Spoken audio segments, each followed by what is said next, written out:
let's do example 11 on page 86. Not 186, it looks like a 186, but it's page 86. And here it is in the book.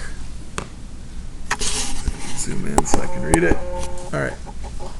It says, pulling the mystery box. Suppose a friend asked to examine the 10-kilogram box you were given in some previous examples, hoping to guess what is inside, and you respond, sure, pull the box over to you.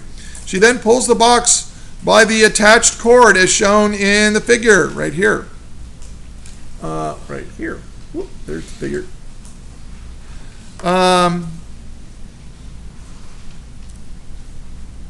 The magnitude of the force exerted by the person is 40 newtons and it is exerted at a 30-degree angle as shown.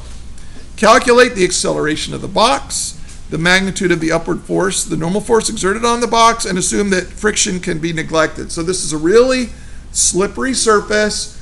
You can put wheels on it.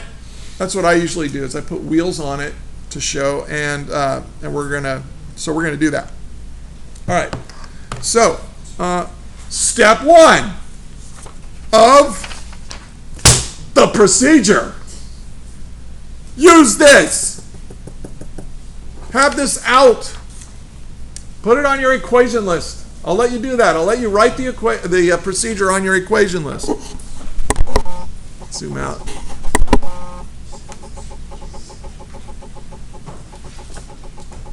So, given.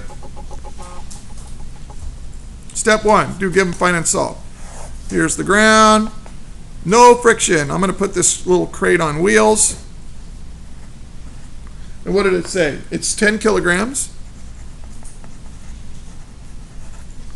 And we're pulling up with a force at 30 degrees. And the applied force was the pulling force. In the book they call it F sub P. That's fine. Is 40 newtons. Okay, and what are we trying to find? A, the acceleration of the box. A, we want to find A. And for part B, we want to know what is the magnitude of the upward normal force exerted by the table on the box. So this is the normal force. Okay.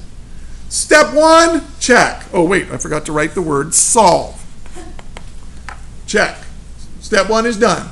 Step 2, draw the free body diagram. Okay. I'm going to draw the crate again. Now, some people draw it as a dot. If you want to draw it as a dot, go for it. I always like to draw the object.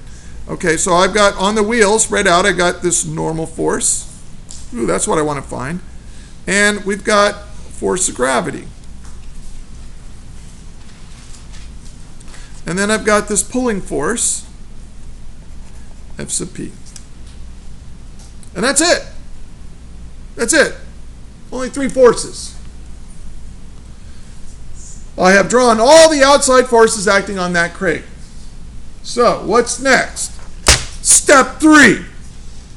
Draw your XY axis, break up forces into their X and Y components. Let's do it. I'm going to draw my axis. I'm going to make this X and this Y. Now I look at my forces and I go, okay, normal force, force of gravity, all lined up with the Y axis. But look at my pulling force. Watch and learn. Pulling force. There's its X component. There's its Y component. See how I drew them as dashed lines? Because I don't want to draw them as solid lines. When I draw them as dashed lines, I am telling myself and anybody who's grading my paper that these are components of a force already drawn on the free body diagram. Now this is 30 degrees. So this is FP. Oh, look, it's adjacent. So it's cosine 30. Let me zoom in a little bit. And this is FP sine theta, right? It's the Y component. So I took my pulling force, and I'm going to break it up into its x and y components. I am now done with step 3. Step 4. Apply Newton's second law in the x and y direction. Sum the forces in the x direction equals ma in the x direction. Boom. Underline it. And then just do the work underneath it.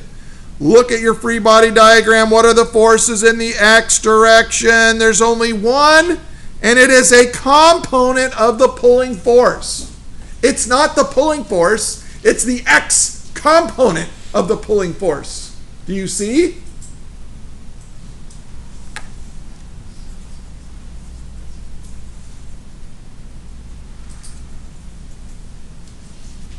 Oh, now I can solve for my unknown.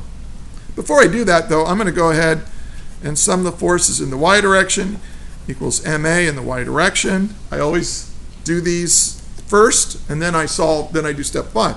So in the y direction, I go, well, what have I got in the y direction? Well, I've got the normal force.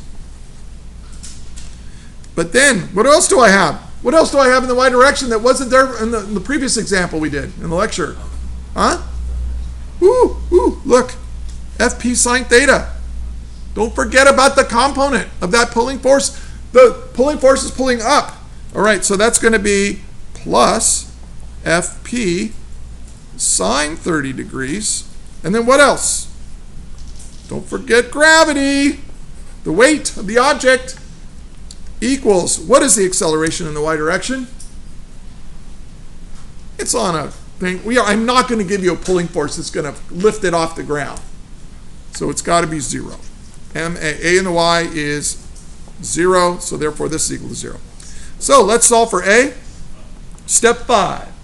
We can now solve for A.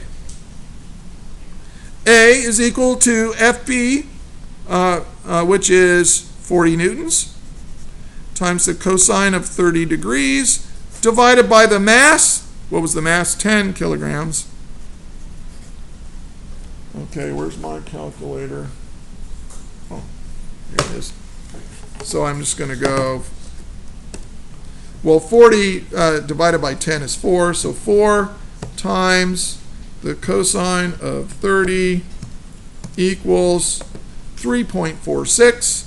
A equals 3.46 to the right, meters per second squared. I'll put to the right. And then, so that's my answer for A.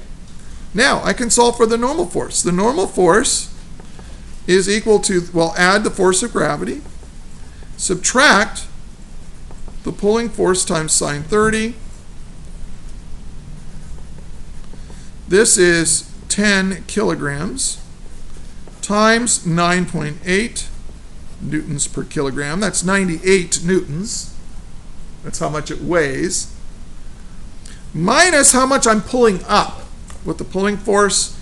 And I'm running out of time here, so I'm just going to say, look, it's the pulling force, which is 40 newtons, times the sine of 30 degrees. What's the sine of 30? It's 1/2. 1/2 times 40 is 20 newtons. So that normal force is going to be 98 newtons minus 20 newtons, which in most countries is 78 newtons. That's the normal force. That's the force that the crate applies. So let's zoom out and look at this whole example problem.